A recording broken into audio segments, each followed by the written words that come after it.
Živjo! Tokrat si bomo pogledali, kako pri nas doma postavljamo jaslice.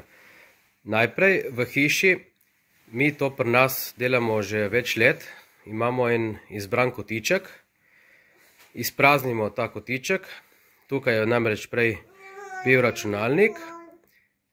In lepo izpraznimo, da so čisto, da lahko na kup prinesemo palete, ki nam bojo služile kot podlaga za naše jaslice. Jaz sem izbral več različnih palet, različnih velikosti,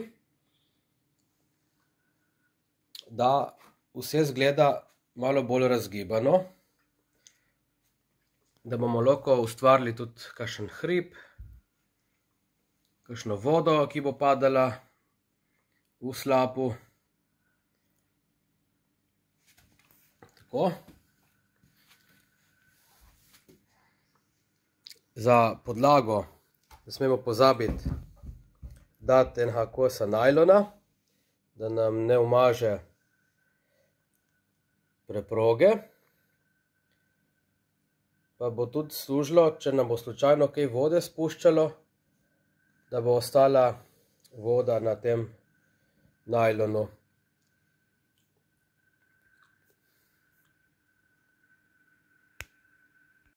Če nočemo, da se nam palete premikajo, predvsem, ko bomo delali vodo, palete fiksiramo s takimi vijaki.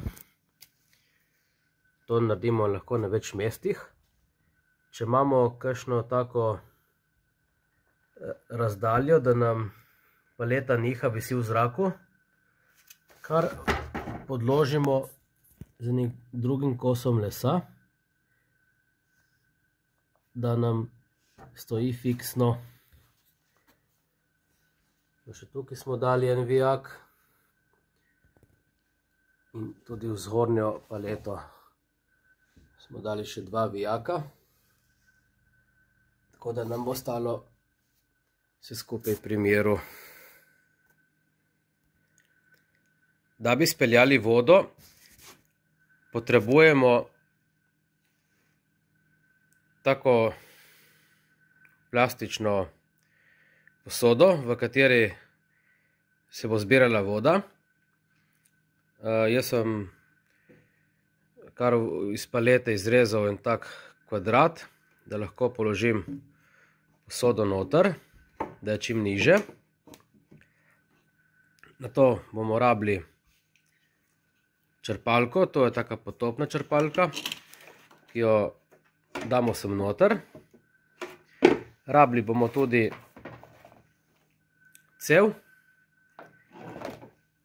po kateri bomo speljali vodo od črpalke do izvira, ki bo nekje bolj na visokem.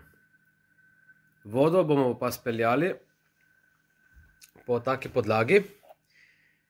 To je taka črna izolacija, ki se uporablja za izoliranje kakšnih balkonov, streh in teras, prav z namenom, da voda ne pride skozi. No, pa si bomo že malo pogledali, kako bo to nastalo. Prej kot si zamislimo našo strugo, moramo preveriti, ali imamo dovolj dolgo cev, da bo prišla do našega zamišljenega izvira. Tako, jaz si predstavljam, da bo nekje tle gor, tako da imam zadosti cevi. Tako, naša podlaga za potok je pripravljena.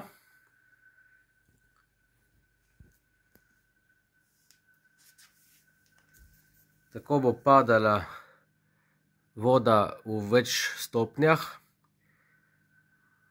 Recimo bosta 2-3 slapi. Jaz sem za obliko struge sem vzel kar take korce. Tle sem dal še en naklon, da voda, ko bomo dali pol izolacijo, ne bo pljuskala čez. tako da jo malo usmerimo. No pa si poglejmo zdaj še, kako bomo dali izolacijo.